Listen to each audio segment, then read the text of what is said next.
The rain had just begun to drizzle over Manhattan, leaving slick streets that reflected the city lights in distorted patterns. Benjamin Hart sat in his office, leaning back in his chair, hands clasped behind his head, listening to the low hum of the city below. He was reviewing notes from his previous cases when the phone rang, slicing through the quiet with a sharp urgency. "Hard," he answered, voice steady and calm. On the other end was the panicked voice of Edward Chambers, an esteemed historian and author known for his meticulous research and vast collection of rare manuscripts. "Detective Hard, I need your help," Chambers said, his words hurried. "My latest manuscript, it's gone. Stolen. And I don't understand how. My library was locked, security systems active, cameras monitored. Yet it's gone." Hard straightened in his chair, noting the slight tremor in Chambers's tone. Theft from a high-security location with no apparent entry or exit was a puzzle that promised intrigue. "Calm down, Mr. Chambers. I'll come over immediately. Leave everything as it is, don't touch anything in the library until I arrive." Arriving at the Chambers residence, Hard was struck by the grandeur of the library. Floor-to-ceiling shelves lined the walls, filled with rare editions, delicate scrolls, and manuscripts that must have cost fortunes. The room was pristine, almost reverential, with a large oak desk in the center, precisely organized and polished to a mirror sheen. Yet amid the order, a peculiar tension hung in the air, subtle but noticeable to Hard's trained eyes. Something had been disturbed, but only just enough to hint at intrusion. Chambers led Hard to the desk. "I was working here last night," he explained, "and this morning, the manuscript, the one I've been compiling for 5 years, it simply vanished." He gestured to an empty spot on the desk. Hard knelt, examining the surface. There were no signs of forced entry, no broken locks, no scattered papers. Everything was immaculate except for a slight indentation on the velvet desk pad, as if a heavy object had been lifted carefully. Hard's eyes swept the room. Small details caught his attention, a stack of books slightly misaligned on the lower shelf, a faint smudge near the edge of a window, and a minute footprint near the library's exit. None of these were obvious, but together they suggested movement, precise, deliberate, almost invisible. Whoever had taken the manuscript had known exactly what they were doing. "Tell me about your security," Hard asked. Chambers described a sophisticated system, infrared sensors, coded locks, and cameras covering every corner. Yet, strangely, the footage from the night in question revealed nothing unusual. There were 12 minutes where the camera feed had briefly frozen, and when it resumed, the desk appeared undisturbed, except for the missing manuscript. Hard's mind began to reconstruct possibilities, an insider with knowledge, someone familiar with routines, or perhaps an overlooked visitor. Hard turned his attention to the shelves. The rare editions were arranged meticulously, some by size, some by chronological importance. He ran his fingers lightly along the spines, noting which books were slightly out of place. Each misalignment was tiny, almost imperceptible, but it suggested subtle interference. A careful observer could use these minute changes as a guide or cover, and Hard knew the significance. He finally rose and looked at Chambers, who was wringing his hands nervously. "Mr. Chambers, this won't be simple, but we'll find the truth.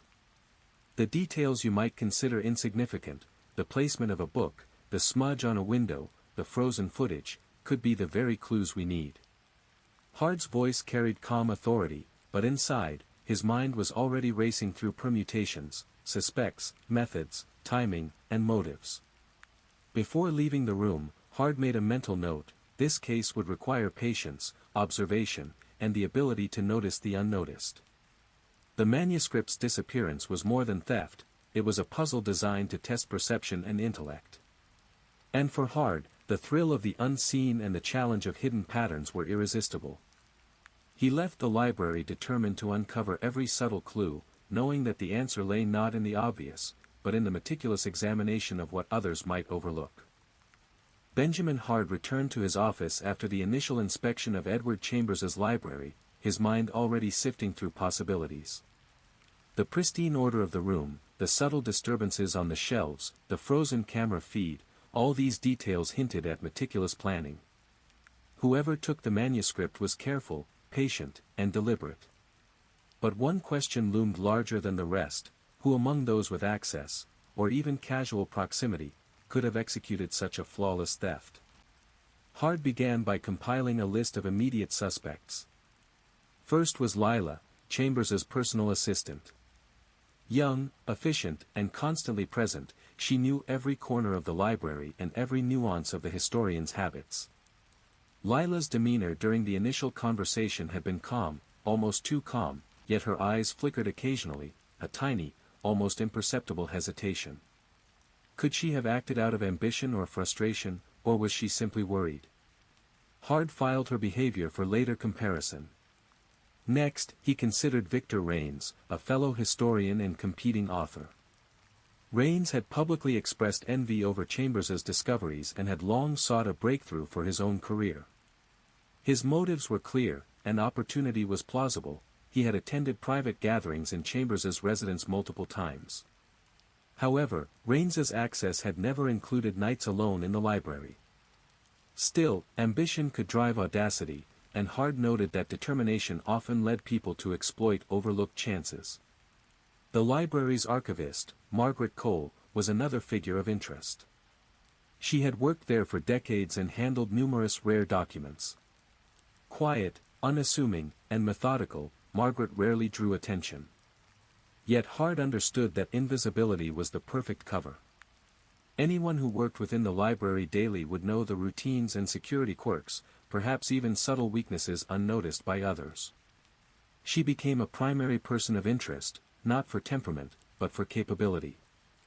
Finally, Hard considered a casual visitor, a man who had been spotted briefly in the library the previous week. No one remembered his face clearly, and records of his presence were minimal. At first, he seemed inconsequential, a passerby with no motive or real access. Yet Hard had learned long ago that the least noticeable people were often the most significant in carefully orchestrated incidents. Every overlooked detail could hide the key to the truth. With his suspect list in mind, Hard began to organize his approach. He would need interviews, careful observation of body language, and analysis of routines. Each individual presented a different challenge. Lila's closeness and nervous energy could either indicate guilt or merely anxiety. Raines's envy might have inspired reckless action. Margaret's invisibility made her both unlikely and dangerously capable. The visitor seemed irrelevant until proven otherwise. Hard started by reviewing the timeline. The manuscript disappeared sometime between 11:30 p.m. and 1 a.m. Security systems froze for 12 minutes in the early hours, providing a narrow window for intervention. Hard also noted the subtle displacements: a barely shifted book, a tiny smudge of ink, and a footprint so faint it could be missed without careful inspection. All suggested a deliberate, calculated interference rather than a panicked or opportunistic act. By the evening, Hard had begun preliminary interviews. He observed microexpressions, speech patterns, and gestures, cataloging them meticulously. Lila's fidgeting contrasted sharply with her usual composed efficiency. Raines spoke with forced composure, his words precise but rehearsed. Margaret's calm, measured tone hid little but revealed almost nothing. The visitor, when eventually contacted, expressed vague recollections, insisting he had been in the wrong place at the wrong time. Each interview added pieces to the puzzle, yet the complete picture remained elusive. Hard realized that he was not merely hunting for a thief, he was hunting for the subtle, the hidden, and the unnoticed.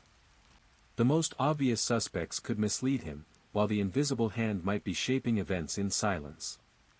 By nightfall, Hard had created a detailed mental map of motives, opportunities, and behavioral patterns. The stage was set for deeper investigation. He knew that somewhere within these interactions lay the truth, buried beneath anxiety, envy, and routine. The next steps would require revisiting the library, observing minute details, and considering angles that no one else might even think to examine.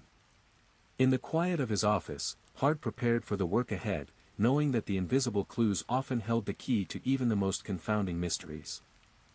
Benjamin Hard returned to Edward Chambers's library with a new focus. The interviews had provided context, but the heart of the mystery lay in the missing manuscript itself.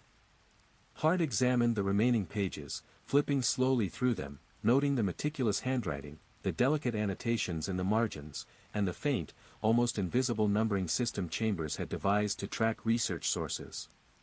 Each page was a window into the historian's mind, and perhaps a roadmap to the thief.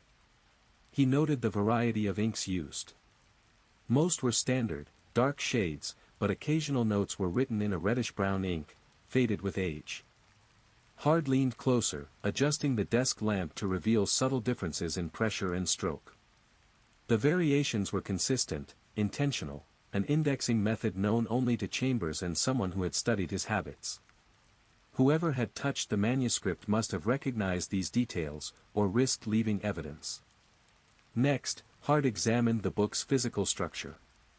The binding showed slight creases, as if pages had been turned repeatedly in certain sections. He could pinpoint the areas Chambers had referenced most frequently: historical societies, secret correspondences, and obscure archival documents. A pattern emerged: the thief had likely been drawn to the most sensitive information, targeting passages with potential leverage. Hard noticed a small smudge on one corner of a page, easily overlooked but distinct under the lamplight. It was a fingerprint, partial, faint, yet present. He bagged it carefully, aware that this single trace could become crucial once compared with suspects. Nearby, a tiny scratch along the edge of the page suggested a careful insertion of a tool, perhaps a letter opener or thin instrument used to lift the manuscript without disturbing its surroundings. Then came the notes. Chambers had scribbled cryptic reminders, locations, names, and symbols tied to past research. Hard realized the manuscript was more than text. It was a network of clues, each reference a breadcrumb for the historian and, unknowingly, the thief. The unusual spacing and marginalia could indicate a pattern intended for someone familiar with Chambers's research style. Hard's intuition whispered that the criminal had to be someone who understood not only the value of the work but also the subtle ways it was catalogued. Hard continued inspecting the room. The bookshelves themselves revealed small irregularities: one shelf slightly lower, a book angled differently, and minute indentations along the edge of the wood. Each disturbance was nearly imperceptible but suggested the path the thief had taken. The manuscript's disappearance had not been careless, it was deliberate, executed with precision and foresight. As he worked, Hard reviewed the security footage again. The 12-minute blackout in the cameras now took on new significance. The thief must have operated with knowledge of the system's quirks, exploiting a small window where detection was impossible. Hard's mind mapped the sequence: enter, navigate the library undetected, locate the specific manuscript, and exit without leaving obvious traces. The clues embedded in the room told the story silently, waiting for a perceptive observer to decode them.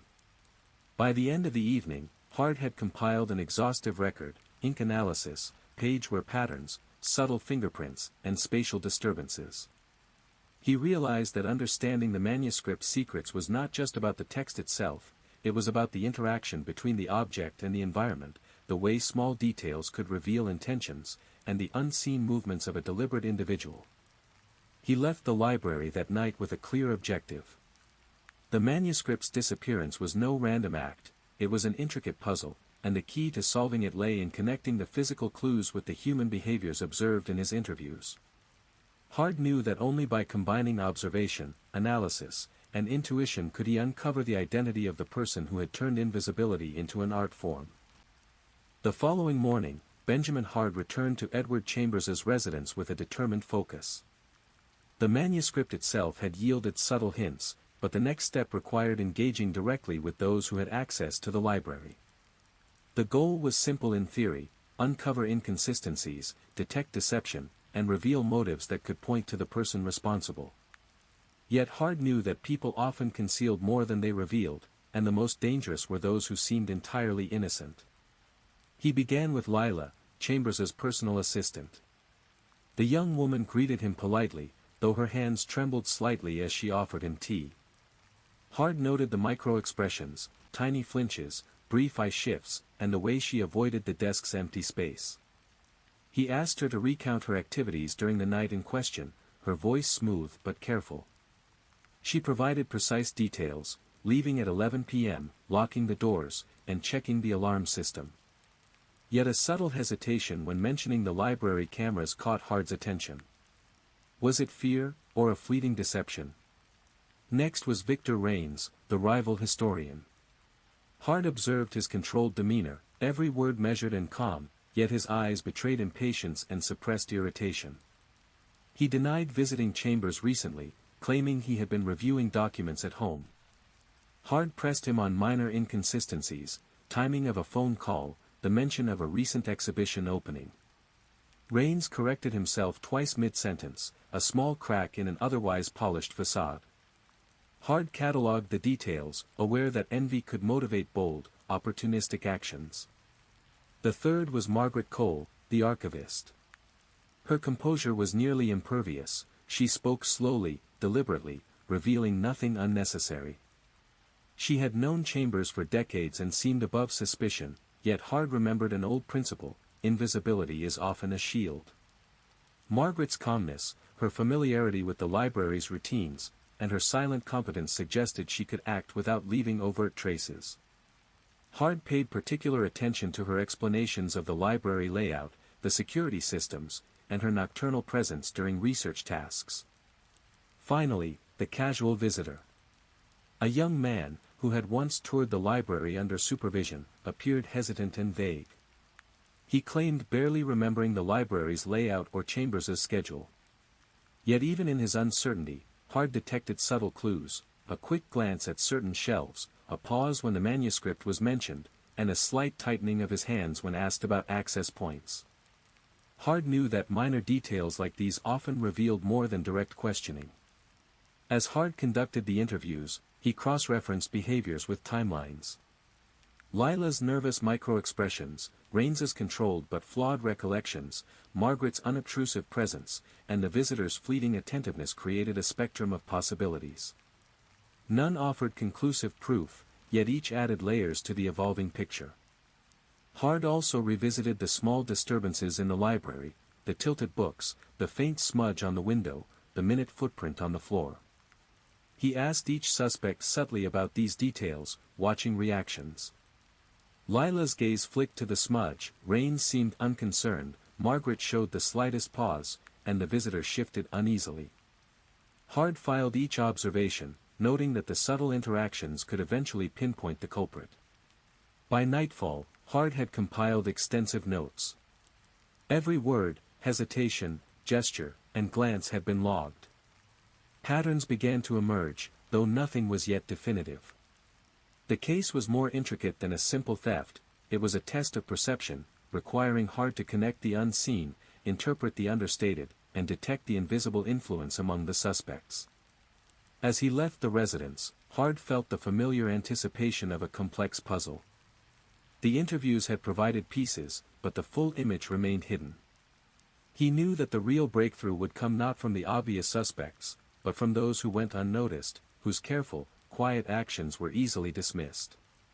The challenge was set: discern the invisible hand behind the disappearance of Edward Chambers's manuscript. The library was quiet, almost reverent, as Benjamin Hard returned under the dim glow of the late afternoon sun filtering through the tall windows. He moved deliberately, retracing steps, letting his eyes sweep the room with the precision of a hunter scanning for the smallest movement. This time, his focus was not on suspects or motives but on the subtle, almost imperceptible signs left behind by the thief. Hard began with the bookshelves. Most were perfectly aligned, but a few slight deviations caught his trained eye, a volume slightly forward, another angled differently than the rest. Such minutiae could easily go unnoticed, but they spoke volumes to someone who knew how to read them. Hard jotted notes, sketching the layout and comparing it to the positions noted during his first visit. Each irregularity suggested directionality, movement, and intention. On the desk, he inspected the velvet pad once more. The indentation he had noticed earlier was more pronounced under closer scrutiny. Hard ran his fingers along the edges of the desk and discovered faint traces of a substance, a barely visible residue of powdered graphite. Likely the thief had used a pencil or stylus to manipulate papers, leaving only a ghostly hint behind. He photographed the area carefully, noting that even this subtle trace could yield significant information once analyzed. Hard then examined the floor. There were tiny, almost imperceptible scuffs near the library door, too faint for anyone but a trained observer to notice. He realized that the thief had moved with careful, deliberate steps, minimizing sound and contact. The footprint patterns indicated a person who knew the layout intimately or had observed it meticulously beforehand. The angle of entry and exit suggested a plan executed with precision. Turning to the windows, Hart observed a faint smudge near one of the panes. It was small, irregular, and unremarkable at first glance, but he immediately recognized it as evidence of contact. Someone had perhaps leaned against it, using the outside light to gauge shadows or navigate the room without being detected. Hard catalogued it with a note, potential point of observation, may indicate approach or exit strategy. He then revisited the manuscript itself. While only partial pages remained, the absence of the missing sections revealed careful selection. The thief had not simply taken the first available page or random chapter, they had removed content that was highly sensitive, likely aware of its potential value and consequences. Hard realized that understanding the choice of material could narrow down suspects who had sufficient knowledge of Chambers's work to recognize significance. Each observation added to a growing map of the event. The slight shifts on the shelves indicated movement patterns, the smudge suggested touch points, the graphite residue indicated handling methods, and the selective theft highlighted knowledge and intention. Hard began to reconstruct the thief's steps, overlaying these physical clues with the behaviors he had observed during interviews. By evening, Hard had compiled an exhaustive record of hidden clues. Every subtlety in the room, small smudges, misaligned books, faint scuffs, told a story that no one else might notice. To most, the library was untouched, pristine, and orderly. To Hard, it was a map of deliberate intrusion, offering silent testimony to the presence of a careful, deliberate individual who had gone to extraordinary lengths to remain unnoticed. He left the library as twilight descended, mentally retracing the invisible paths, connecting the dots between the physical evidence and the suspect's behaviors. The case was evolving from simple theft to a meticulous puzzle, one where the smallest detail could unlock the identity of the person who had managed to vanish as effectively as they had struck. Hard understood, as he often did, that the most critical evidence was never obvious. It existed in the spaces between movements, the almost imperceptible marks, the hidden traces left by someone who believed themselves invisible. Benjamin Hart sat in the quiet corner of a small cafe near Chambers's residence, reviewing his notes from the library and the interviews. The hidden clues were clear: misaligned books, graphite residue, faint scuffs, and the smudge on the window, all subtle but deliberate. Now the task was to connect these physical signs to human behavior. Hart understood that the thief was not merely skilled at stealth, they were predictable in their patterns, leaving traces only a perceptive observer could link to their movements. He began with Lila, the assistant. Her nervous flinches during questioning now took on new meaning. The slight hesitation when mentioning the camera blackout, combined with the faint graphite residue on the desk, suggested someone who had handled the manuscript carefully. Lila's pattern of behavior, always close to Chambers, attentive to minute details, yet subtly anxious, matched some elements of the intrusion. Yet, the other clues did not fully align. Her access was extensive, but certain misaligned books and scuff patterns indicated a presence that was agile, deliberate, and unobserved, possibly beyond her scope. Next, Hard analyzed Victor Raines. His envy of Chambers was tangible, his controlled composure betrayed underlying frustration. But Raines's behavior suggested impulsiveness rather than meticulous planning. The smudge on the window, the precision in removing select pages, and the movement through the library's hidden spaces required forethought that Raines, based on prior interactions, might not consistently possess.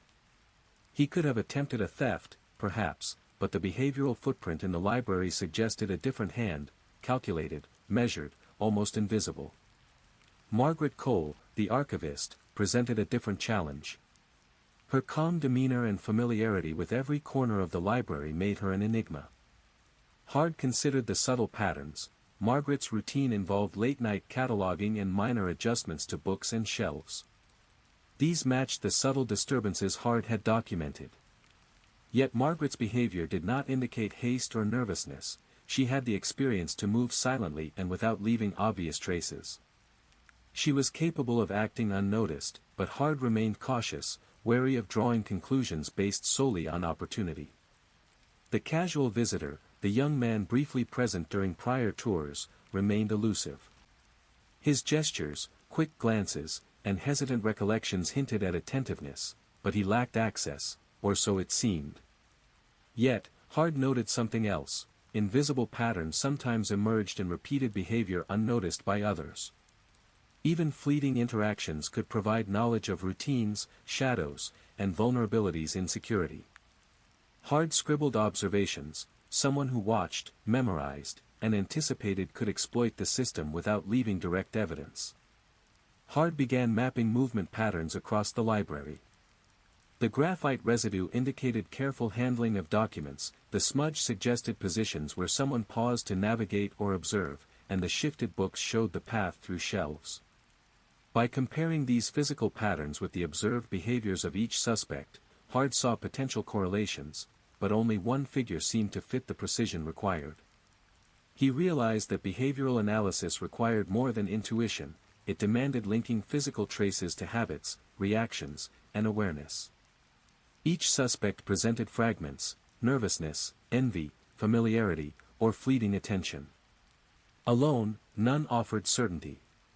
Combined with the hidden clues, however, the patterns formed a lattice of possibilities.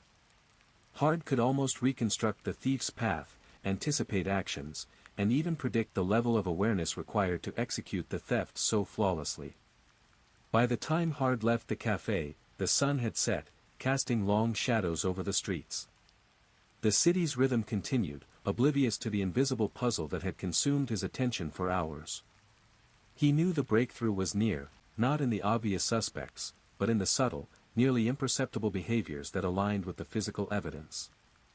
Hard had learned long ago that the most dangerous individuals were often the ones no one expected, whose movements were silent, whose intentions were hidden behind everyday routines. Tonight, he would sleep lightly, knowing that tomorrow would bring a deeper dive into the secretive interplay between human behavior and the hidden traces left in its wake. Benjamin Hard returned to Edward Chambers's library at night, the air still and heavy with the scent of aged books. The last analysis of behavioral patterns had pointed him toward a subtle truth: the thief's actions were deliberate, methodical, and informed by intimate knowledge of the environment. It was time to explore spaces not immediately obvious, hidden nooks and overlooked compartments that might reveal the thief's path or temporary hiding places for the manuscript. Hard began with the bookshelves. Each row was scrutinized for irregularities beyond misaligned volumes. He tapped lightly on the wooden panels, listening for hollow echoes, tracing the edges with fingers trained to feel inconsistencies. Behind one shelf, he discovered a faint seam, nearly invisible unless one knew exactly where to look. Using a thin steel tool, he applied gentle pressure along the seam. A small panel shifted, revealing a shallow compartment lined with dust and cobwebs. Inside were scraps of paper, old bookmarks, and traces of ink matching some found on the manuscript pages. Hard bagged the items, noting that they likely served as temporary placeholders or distraction tools for the thief. Next, Hard examined the library's flooring and baseboards. Slight discrepancies in the finish suggested removable panels. After careful probing, he lifted a section near the far corner of the room. Beneath it, a narrow cavity ran along the wall, just wide enough to slide documents or small objects. It was a clever, almost imperceptible hiding spot. Whoever had used it knew the library intimately, understanding how to exploit minor structural details without drawing attention. He then turned to the furniture. The desk had drawers, most locked or secured. One small drawer at eye level showed subtle signs of wear on the keyhole, more than expected from daily use. Hard tried the mechanism and discovered it opened smoothly, revealing a tiny, empty compartment. It was the perfect temporary storage for a valuable document, quickly accessible yet unlikely to attract notice. As he moved from one secret space to another, Hard catalogued each finding meticulously. Every hidden compartment, every cavity, and every subtle anomaly in the structure spoke of preparation. The thief had mapped the library's geography with precision, exploiting these hidden spaces to execute the theft cleanly. Hard realized that the disappearance of the manuscript was not a single act but a sequence of calculated steps: observation, temporary concealment, and eventual removal. Returning to the desk, Hard considered the fingerprints, graphite traces, and misaligned books. The secret spaces now completed the puzzle. Each behavioral pattern he had noted aligned with a physical location where the thief had paused or acted. He could almost visualize the movements, the subtle gestures, the careful handling, and the near invisibility of the perpetrator's presence. Finally, Hard examined the smallest overlooked features: a slightly scuffed corner of a drawer, faint wear on a chair cushion, the subtle depth of a book indent. Each detail, while insignificant to the casual observer, confirmed the thief's knowledge of the environment. The criminal had anticipated the detective's investigation, leaving minimal traces, yet their meticulous planning inadvertently provided Hard with a trail, one that required patience, attention, and a mind attuned to the unseen. As the night deepened, Hard made a final note: the hidden spaces were not merely incidental, they were integral to the crime. The thief's awareness of these secret compartments indicated someone with prolonged, intimate familiarity with the library, someone whose presence had been invisible not by accident but by design. Hard left the room, feeling closer to understanding the subtle network of clues that would eventually lead to the truth. The invisible threads were becoming tangible, and the invisible hand orchestrating the theft was beginning to emerge from the shadows. Benjamin Hard had pieced together the hidden clues and secret spaces, yet the question of motive and identity remained. He returned to his notes, comparing behavioral patterns and physical evidence. One fact became increasingly apparent: the person responsible had acted with extraordinary subtlety. They were present, observed, and engaged, but only in ways that allowed them to remain unnoticed. The most significant lead, Hard realized, was the figure that everyone had ignored. Hard decided to revisit the suspect pool, not focusing on obvious motives but on invisibility and access. The library's assistant, rival historian, and archivist all exhibited distinct traits, but one individual, previously dismissed, had been consistently overlooked. A visitor, someone whose presence seemed casual, almost incidental, now demanded scrutiny. This person had observed routines, familiarized themselves with the environment, and operated without leaving the overt marks of intrusion. Their subtle awareness and minimal footprint matched every hidden clue. Hard arranged a discreet meeting. The individual arrived, polite and composed, offering a calm demeanor that belied the tension Hard suspected. He asked questions indirectly, observing microexpressions, gestures, and the brief hesitation before answering. The person's knowledge of the library, its layout, and Chambers's habits was undeniable, yet they presented as entirely unremarkable: a face that no one would remember, a presence that could blend into the background of any gathering. Hard probed further, asking about recent library visits, routines, and interactions with Chambers. The responses were measured, precise, and, on the surface, innocuous. But Hard noticed the subtle alignment with the clues: the misaligned books, the graphite residue, the carefully utilized secret spaces. Each detail traced back to this individual, linking them to every step of the manuscript's disappearance. The detective considered motive. The person had no obvious personal or financial gain, no visible animosity. Yet, Hard understood that some crimes were born of long-held grievances, quiet resentments, or intellectual curiosity. Their invisibility had been a shield, allowing them to act without raising suspicion, their perceived insignificance the perfect cover. Hard began to see the crime not as a spontaneous act, but as a deliberate orchestration by someone who had prepared, waited, and observed for the precise moment to strike. He conducted a careful reconstruction of the night in question.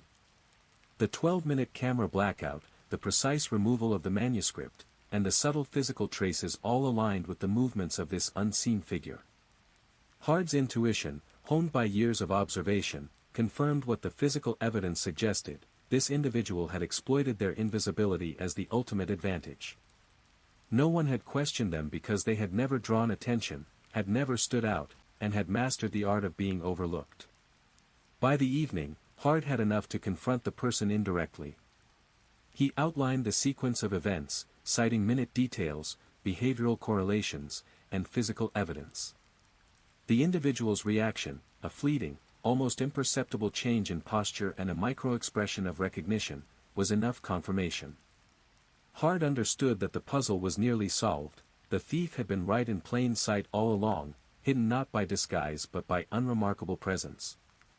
As Hard left the meeting, he reflected on the delicate balance between visibility and invisibility, action and perception. The invisible person, whose existence had been dismissed repeatedly, had orchestrated a theft that challenged perception and rewarded subtlety. Hard knew that the final steps of the investigation would involve recovering the manuscript and understanding the full motive, but the critical breakthrough had been achieved. The unseen hand behind the disappearance was now seen, its subtlety laid bare, and the path to resolution was clear. The following morning, Benjamin Hard returned to Edward Chambers's library with renewed purpose. With the unseen individual identified, the final phase of the investigation was clear: recover the missing manuscript and secure concrete proof. Yet for Hard, there was also the personal ritual that accompanied each case: the selection of a small token, a trophy, as a reminder of the pursuit, the observation, and the unraveling of human cunning. He retraced the paths he had already documented: the misaligned books, the subtle smudge on the window, the graphite residue, and the secret compartments. Each clue had guided him closer to the truth. But now he focused on what had been overlooked in plain sight. A narrow cavity beneath the baseboards, once brushed aside as minor, now revealed its significance. Hidden inside was a small bundle of documents, the manuscript's most critical pages carefully folded and preserved.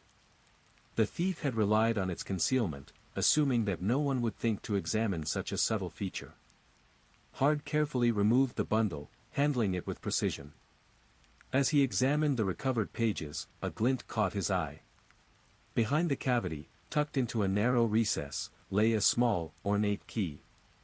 It was an unassuming object, easily missed, but Hard recognized its value as a symbol, a silent witness to the meticulous orchestration of the theft and the deliberate concealment of the manuscript. He picked it up, feeling its weight, the cool metal smooth under his fingers. This key would become his trophy, a tangible reminder of the case's challenge and the cleverness of the unseen individual.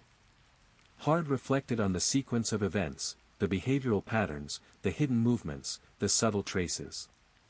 Each step had led to this moment, the culmination of observation and deduction. The key, simple yet significant, embodied the detective's journey, proof that patience, attentiveness, and the ability to notice the unnoticed could bring clarity to even the most intricate crimes. He placed the key into a small velvet pouch, adding it carefully to his collection of trophies. Each item in that collection held a story, a memory, a testament to the pursuit of truth and justice. This key, recovered from a hidden cavity, would serve as a reminder not only of the crimes solved but of the artistry involved in human deception and the reward of meticulous investigation. With the manuscript secured and the trophy claimed, Hard arranged for the return of the remaining documents to Chambers. The historian, though visibly relieved, could not fully comprehend the precision and subtlety with which the theft had been executed and solved. Hard offered no grand explanations, sharing only that the manuscript was safe, that the thief's tactics had been remarkable, and that attention to small details had been the key to resolution. By evening, Hard had left the library, the key safely tucked away, the manuscript recovered, and the unseen individual accounted for. The case was nearly closed, and yet the satisfaction lay not only in the resolution but in the intricate dance of observation, deduction, and the eventual recognition of subtle genius. The trophy, small and unassuming, symbolized the culmination of these efforts, a quiet celebration of intellect, patience, and the unseen truths that lay beneath ordinary appearances. Benjamin Hard returned to his office, the recovered manuscript lying on his desk. The key, now safely placed in his velvet pouch, served as both trophy and reminder of the intricate puzzle he had unraveled. Yet even with the physical evidence in hand, the final piece remained, understanding the motive of the unseen individual, the person who had orchestrated the theft so flawlessly. Hard reviewed every observation, every clue, every subtle trace left behind. The suspect's invisibility had been their greatest weapon, allowing them to operate unnoticed for hours. Their behavior during questioning, the way they had navigated secret spaces, and the meticulous removal of the manuscript all pointed to one conclusion: this was not a crime of opportunity, nor one motivated by greed alone. It was a crime rooted in deep, personal purpose. With careful research, Hard traced the unseen individual's history. He discovered that years ago, the person's family had suffered from a public scandal indirectly caused by Edward Chambers's earlier publications. Financial ruin, reputational damage, and personal loss had followed, a quiet vengeance, hidden beneath years of patience and subtle observation. The theft of the manuscript was not merely about possessing knowledge, it was a calculated act of justice in the eyes of the perpetrator, carried out with precision to ensure minimal suspicion. Hard prepared the confrontation, carefully presenting the evidence and explaining the sequence of events. The individual listened, calm but measured, their face betraying neither guilt nor fear, only a quiet acknowledgement that the truth had been uncovered. The conversation revealed the depth of planning, the patience required to study the environment, and the careful orchestration of every step. It became clear that their invisibility had not been accidental, it was a strategy honed over years to allow them to act without detection. The detective reflected on the complexity of human motives. Justice was rarely straightforward, and moral clarity often existed in shades of gray. While the individual's actions had been illegal, the meticulous care and intelligence involved commanded a grudging respect. Hard recognized that the unseen person's skill lay not only in stealth but in understanding human perception, exploiting what others ignored, and operating under the radar. By evening, the case reached closure. The manuscript was fully recovered, the culprit's methods thoroughly documented, and the key safely added to Hard's collection of trophies. He felt the familiar satisfaction of a puzzle completed, the intricate web of behavior, hidden clues, and secret spaces untangled. Yet he also carried the deeper understanding that some crimes, though wrong in execution, could be driven by long-standing grievances and complex human motives. As he left his office, the city stretched before him, indifferent and unaware of the intellectual battle waged within its walls. Hard knew that the lessons of the case would linger, the importance of observation, the power of subtlety, and the knowledge that sometimes the most significant threats were those nobody noticed. The unseen hand had been revealed, the mystery resolved, and the trophy, a simple key, remained as a reminder of a case where invisibility had met perception, patience had met intellect, and a detective's sharp eye had uncovered the truth hidden in plain sight.